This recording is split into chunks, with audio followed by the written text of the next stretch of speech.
Okay. Hey guys, welcome back to the channel. So today we are going to be talking about, why do I say we? It's just me. I'm here alone. Today I'm going to be talking about the longest books that I have read.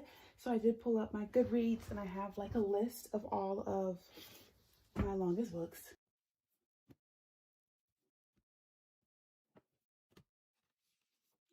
I got the top 6 books. All right, so we're gonna start at 6 and work our way up to number 1. So at number 6, I read The Institute by Stephen King. I read this book. Let me see. When did I read this book? I read it in 2020. I read this in just under a month.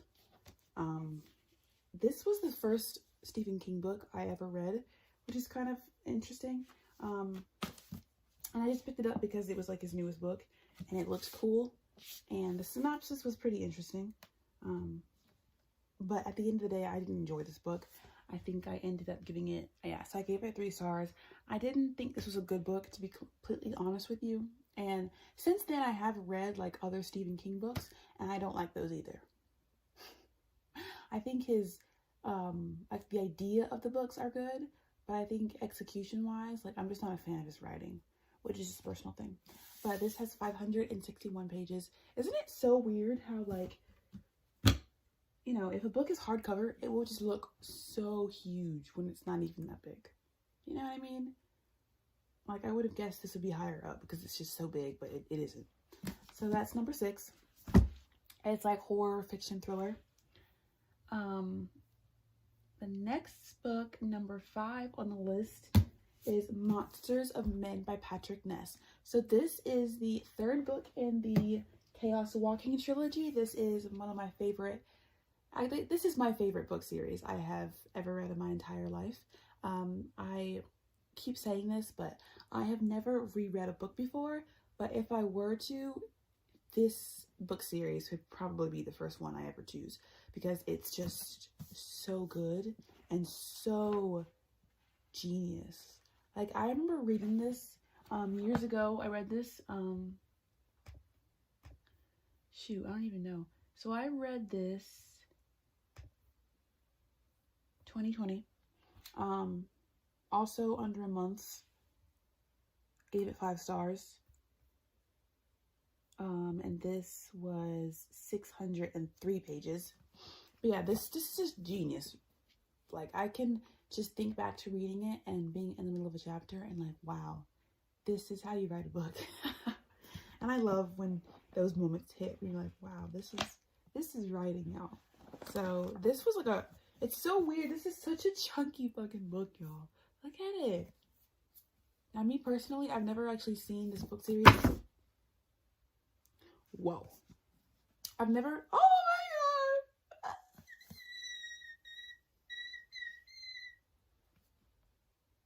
I'm depressed and stressed. So yes, I absolutely love this book series. I highly recommend it, but also like, this is so big. I can't imagine like reading, like I'm trying to figure out how I even read this book physically, because I read this 4 years ago before I ever owned a Kindle. This is a heavy book, y'all. This is thick. Huh. Anyways, so far, got these 2. Next on the list is Iron Gold, which is the 4th book in the Red Rising series. This is so funny because the Red Rising trilogy, it's actually on the back. These first 3 are my 2nd favorite book series I've ever read. You know, I always say 2nd, but I would say like this trilogy and this trilogy are like neck and neck. You know what I mean? It depends on what's going on in my day for you to ask me, but like, yeah, I would say they're pretty equal. But it's just so amazing. Also, if this is more pages than this, how does that happen? You know what I mean? Like, look at that. This is supposed to be more pages than that. Like, they really fucked me over with the with the, how small these damn words are.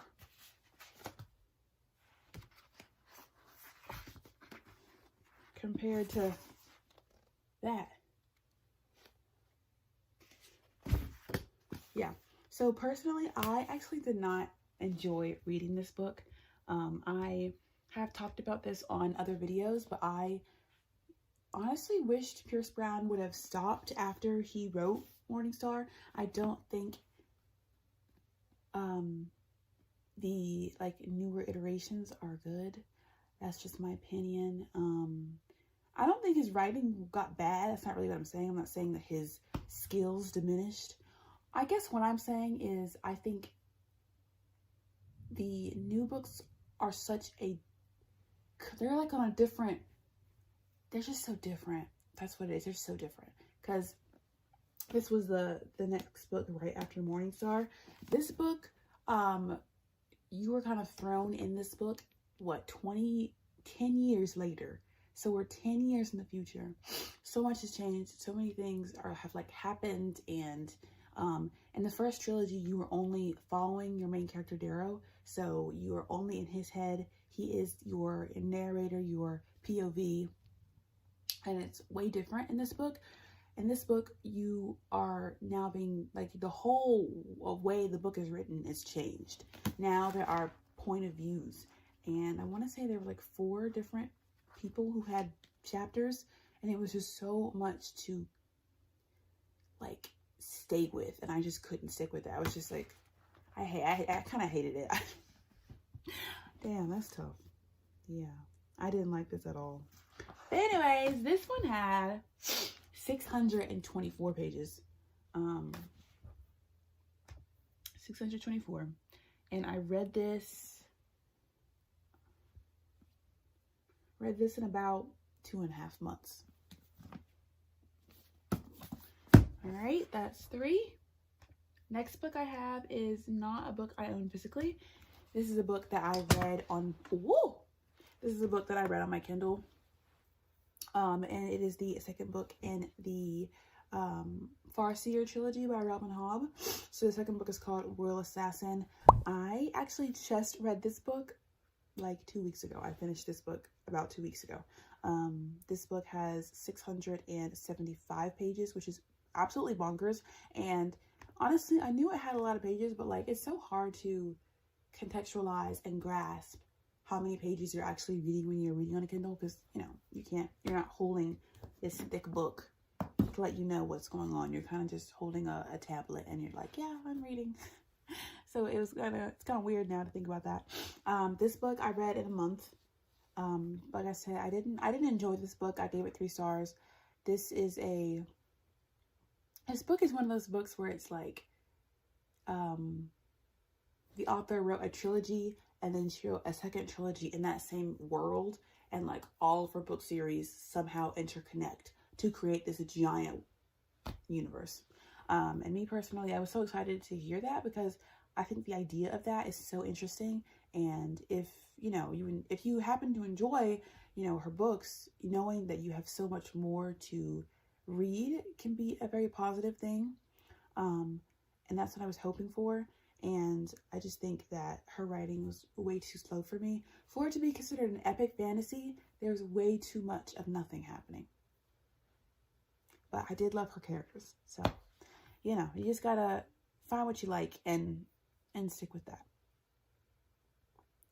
So the next book is Dark Age. So Dark Age is the 5th book in the Red Rising series. This is chunky, but it's chunky. This was I think this actually, now that I think about it, this book was worse. This book was harder to get into than Iron Gold, because I just felt like it took me forever to read this. I'm gonna, look it up, but it took me forever to read this. This book has 704 pages. This book is heavy, guys. Heavy. And the freaking words on this page are just, they're very small. I mean, they're very fucking, in my opinion, they're small. And this book's already hurting my wrist. I gave this book 3 stars.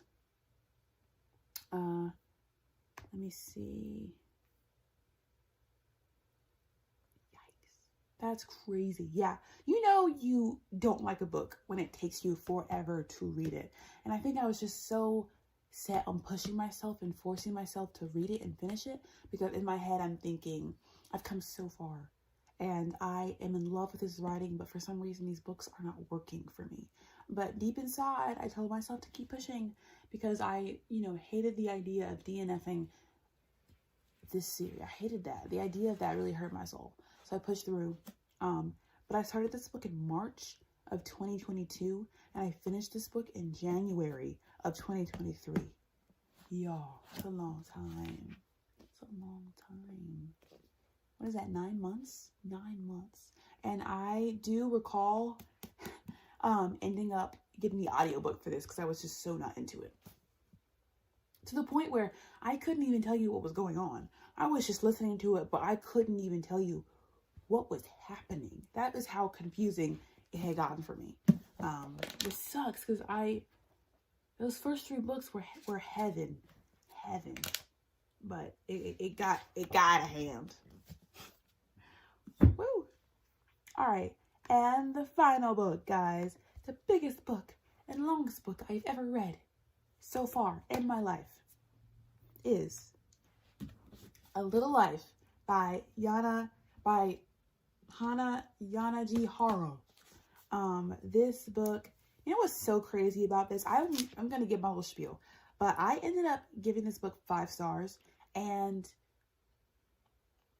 it's funny because I see that I gave it 5 stars, but I would never recommend anyone read this. Like, I would never recommend this to anyone. Let me do my rant. Okay, so actually, I feel like I should make this rant its own video, because the rant is so wild, the depths that I want to get into it. But I will just say that the writing is spectacular. I genuinely believe this author can write her ass off. There were certain pages where I was just bewildered by how amazing she was able to capitulate a thought. I was like, damn, okay, that's pretty cool. So she can do that very well. But at the end of the day, this book, nothing good ever happened in this book. There was not one chapter or one page where I was smiling out of joy for the characters. That never occurred. I think because of that, it left me feeling numb. Like, finishing this book, I was in tears because it ended depressingly. It ended horrifically. And I just kind of came to this realization that, I spent, all this time reading this book, but these characters never got any kind of justice, never got any kind of fun or the love they deserved. And it's almost like, why am I reading this? Because at the end of the day, when you read a book, you're looking for a main idea, you're looking for a plot, you're looking for something you're learning. There's nothing to gain from this unless you want to be depressed. But yeah, I ended up giving it 5 stars for the sole fact that I thought the writing was great. That's the only reason why I gave it 5 stars. This book is 720 pages long, and I ended up reading this book in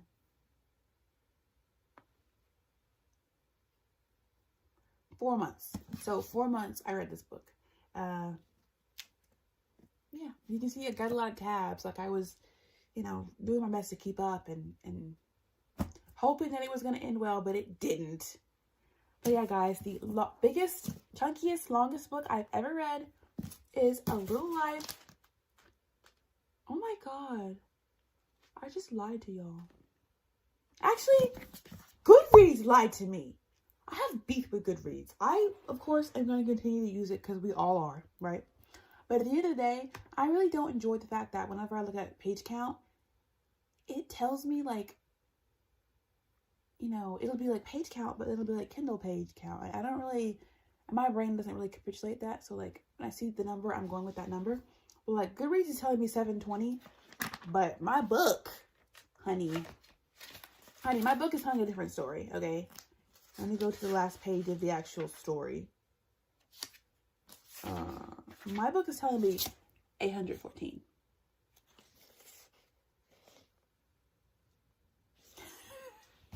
So that's the real story, all right?